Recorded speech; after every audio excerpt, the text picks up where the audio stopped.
ये वाक़या मेरे साथ 1 साल पहले पेश आया था। हमारे आखिरी इम्तिहानात आने वाले थे और मुझे अभी बहुत ज़्यादा तैयारी करनी थी।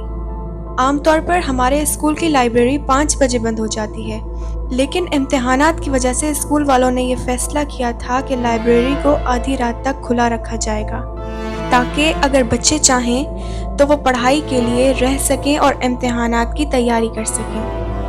मेरा घर स्कूल से ज़्यादा दूर तो नहीं था, इसलिए मैं घर में पढ़ाई करने के बजाय स्कूल की लाइब्रेरी में पढ़ाई करने आया करती थी। ज़्यादातर इम्तिहानात की तैयारी वहीं करती थी। इस दिन मैं 6 बजे अपने घर से निकली और जल्दी ही इम्तिहानात की तैयारी के लिए लाइब्रेरी पहुंच गई। मैं पढ़ाई में बहुत मगन थी, मुझे पता ही नहीं चला कि कब 10 बज चुके थे। मैं इतनी देर तक लाइब्रेरी में कभी नहीं ठहरी थी। आमतौर पे तकरीबन मैं 8 बजे घर जाती थी, यहाँ तक कि 8 बजे लाइब्रेरी में कम से कम कुछ तालिबे इल्म ज़रूर होते थे। लेकिन 10 बजे मुकम्मल खामोशी थी।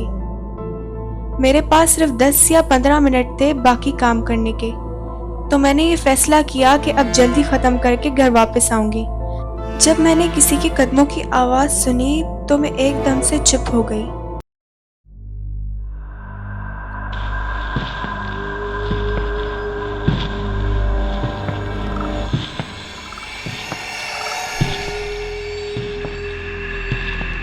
मैंने अपनी जल्दी से किताबें पकड़ी और लाइब्रेरी से बाहर भागी।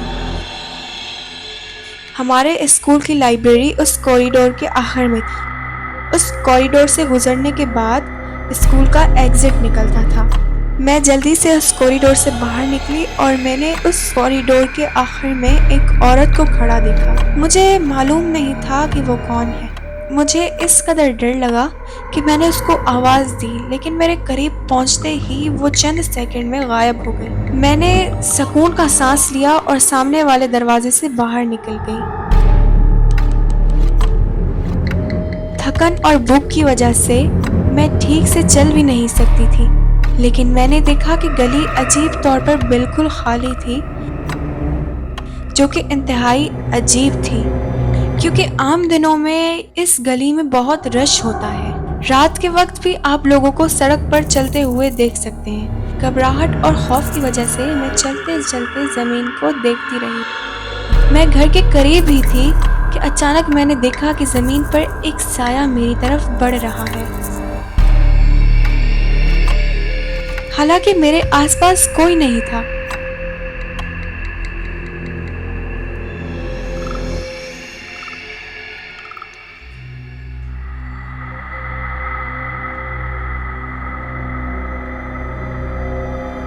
मैंने सर उठाया तो देखा कि एक औरत मेरे सामने चल रही है।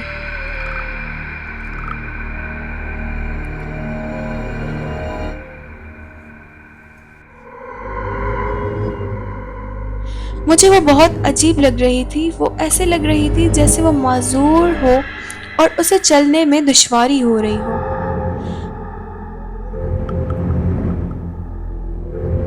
वो इतनी आहिस्ता चल रही थी कि मैं कुछ ही देर में उसके पास पहुंच गई। अब मैं उसके इतना करीब थी कि मैं उसे साफ देख सकती थी। उसने फटे हुए गंदे कपड़े पहने हुए थे और इसके हाथ पांव मुड़े हुए थे।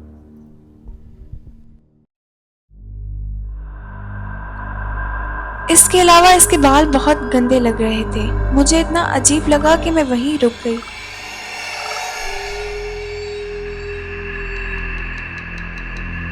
मेरा दिल ये कह रहा था कि इस औरत के करीब न जाना। मेरा जहन उस औरत की तरफ ही था।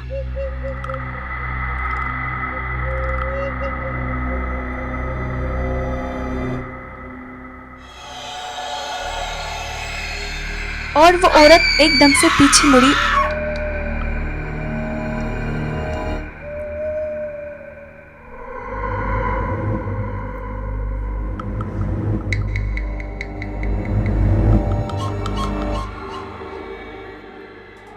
और मुझे कहा, क्या तुमने मेरी बेटी को देखा है?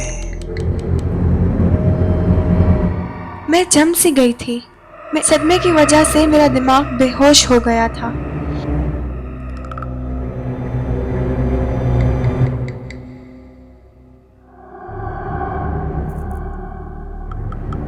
मैं नहीं जानती थी कि इस अजीब सवाल का जवाब कैसे दूं। डर के मारे मैंने बहुत दूर इस औरत की तरफ इशारा किया। मैं सिर्फ ये चाहती थी कि वो चली जाए। इसे मालूम हुआ कि मैंने इसे इशारा किया था और वो इतनी दूर चली गई कि मैंने उसे मजीद नहीं देखा था। मैं ये सोचकर घबरा रही थी कि शायद वो दोबारा मेरे सामने ना आ जाए। इसलिए मैं जितनी जल्दी हो सकी वहां से भागी। इस वक्त मेरा दिमाग किसी और चीज के बारे में नहीं सोच सकता था और मैं इतनी डरी हुई थी कि मैं ये सोच रही थी कोई मेरी मदद करे कि मुझे घर पहुंचा दे। और उसी वक्त मैंने उसी औरत की चीख की आवाज सुनी।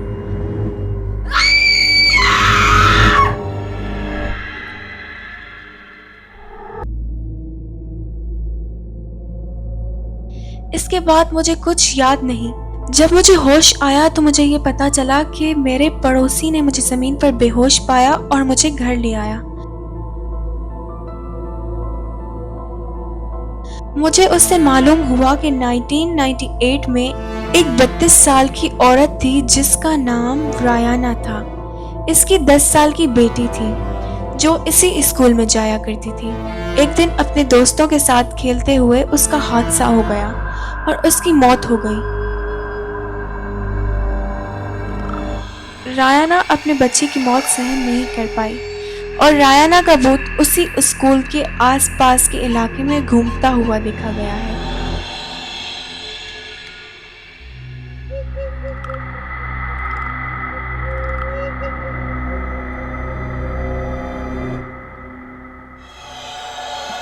अपने खोए हुए बच्चे की तलाश में वो अब भी अपनी बेटी के साथ दोबारा मिलने की उम्मीद में भटकती रहती है।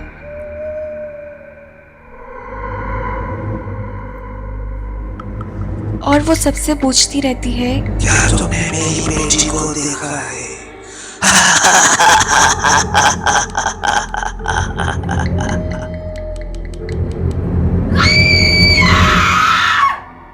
आपको हमारी कहानी कैसी लगी हमें कमेंट सेक्शन में बताएं और हमारे चैनल को सब्सक्राइब करें और बेल आइकन का बटन दबाएं और आखिर में हिट लाइक करना मत भूलिएगा।